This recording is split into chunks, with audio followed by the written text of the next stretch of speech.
All right, MMA fans, I'm here with PFL Challenger Series fighter Michelle Montague. Hello, Michelle. How are you today? I'm fantastic, mate. How you doing? I'm fine. I'm fine. Thanks for asking. Are you in the gym currently? Yeah. I'm at the gym now. We've got training in about 20 odd minutes. So Nice, nice. Is this your first session of the day? no, second. Oh, how was Yeah. it your morning session then?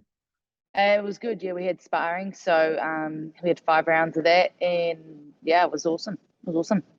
Then no holiday for you this year. Nah, no holiday. I mean, obviously I had Christmas Day and the day after where I just got to chill and hang out, FaceTime the parents back home. But no, this is how I want to spend this holiday for sure. Working. Did you do anything in particular on Christmas, or did you eat anything in particular on Christmas Day? I actually didn't have like a mad appetite. Like usually back home, we have a big barbecue, meat, salads, like potatoes, pasta. But here, I just had just a nice dinner. That's about it. Just didn't get too crazy on it. I've got to make 145, so it's no use blowing up for a day. And it's always hard getting into this first training after having a big feast of a day. But yeah, didn't do anything too crazy. Just hung out with some friends and went to the beach in the evening. And yeah, it's awesome for me. It sounds awesome, indeed. And did you visit New Zealand recently, or when did you get back to the United States, to prepare for your upcoming fight with Shaquita Woods?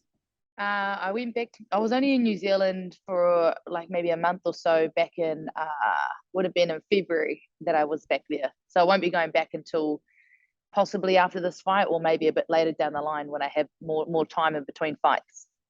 Also, it has been a while since you were back home. Well, Yeah. hopefully, yeah, I mean, I'm guessing you're focused on your training camp and you get this great opportunity on February the 3rd. Are you still Mm. training at American Top Team like last year Yeah. or this Yeah. year? Sorry. Yeah. That's where I am right now as American Top Team. Yeah.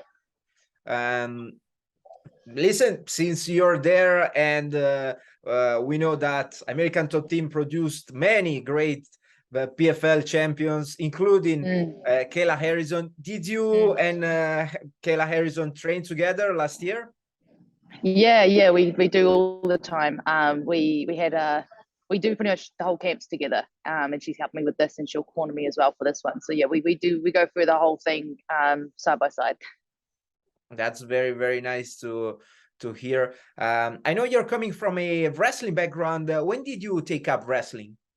It wasn't really a wrestling background. I started everything at the same time about 8 years ago. So I just focused more on wrestling and jiu-jitsu because, every weekend you can do a competition. And in the little town I was in, that's what they had, like somewhere every weekend was jiu-jitsu and wrestling. So I was able to play rugby in the morning and then go and do a tournament in the evening. And my home gym is more of a jiu-jitsu focused gym, just the way it is. So it definitely is a reason why I focused more on that. But yeah, started it all at the same time and just took a shining more to that side of things. You mentioned tournaments, and you're pretty accustomed and used to tournaments. Mm, In fact, mm, mm. you also competed in IMMAF tournaments. How Yeah. was it your experience as an amateur with IMMAF? Really productive. They have the tournaments where you weigh in every day and you fight, between 3 and 4 times that week. So you can do that at say 4 events throughout the year and get 12 fights. So the experience in it is insane. And usually you can't find really anything on your opponents because they're from all around the world and it's a lot of people's first fights and stuff. So you just go in doing what you do best and like seeing it through in that way. So it's a pretty awesome set that they do, and I think it's the best preparation in the world for professional MMA. And you showed that in your professional MMA debut when you took on Olivia Parker right Mm. on the Challenger Series, but Yeah. on the 2022 edition. You defeated your opponent. You submitted her via rear naked choke on that occasion in the first round, and even so, you weren't offered a contract on that occasion. Were you disappointed in that decision? No. So even going into that, speaking to, the people in charge of that at the PFL, like, we knew that I wasn't going into the season from that fight, because that was my pro debut. So the process there was to have that fight and then to continue throughout the year having another couple of fights in the PFL, so that this year I'd be ready to go in. And that's the plan that they saw. They followed through with that as well, but I had an opponent pull out 2 times when I was meant to fight her. So I didn't get those fights, unfortunately, to keep developing with them. So instead we did the iKon fight later in the year, and now we're doing it again in a new weight group now this coming year. And the iKon fight where you took on Danielle Wynn, it went pretty smooth as well, right? Yeah. That was an awesome fight to get 3 rounds of experience in.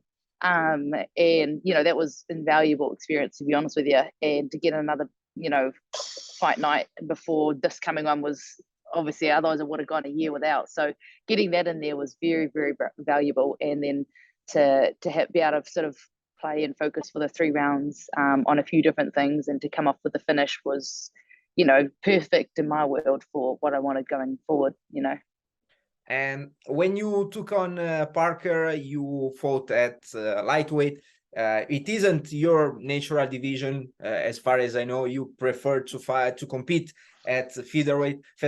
How is it for you to be back at featherweight? The iKon fight was at featherweight as well, but this year the Challenger Series and PFL in general introduce the featherweight division.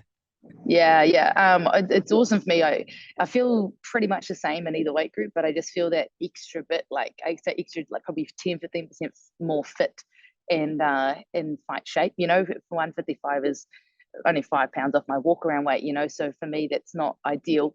But the 45 for me, just tightening up the diet that little bit more, and that little extra bit of weight cut, like for something in my head, like really enjoys that little bit of extra challenge. And and so I definitely prefer it down 45, and I'm excited that this season is going down too. Your goals for 2023? To obviously win this fight and get the contract for the season, and just keep winning my fights throughout the year, and take it one at a time, honestly. Are you doing anything in particular on New Year's Eve? Honestly, probably just having a barbecue, chilling out with some friends, and getting ready to come back into the gym on, I think it must be the next day or the day after. We've got wrestling anyway, so it'll just be a nice chill one, maybe a couple of sparklers. I don't like fire too much, so not keen on any fireworks. It sounds good. Michelle, I finished my questions. Do you have any last messages? No, mate. Thanks for having me on. Thank you for giving us a little bit of your time today. Best of luck with the upcoming fight, and hopefully I will hear again from you in the future. Absolutely. We'll talk soon. Have a nice day. Bye-bye. Bye.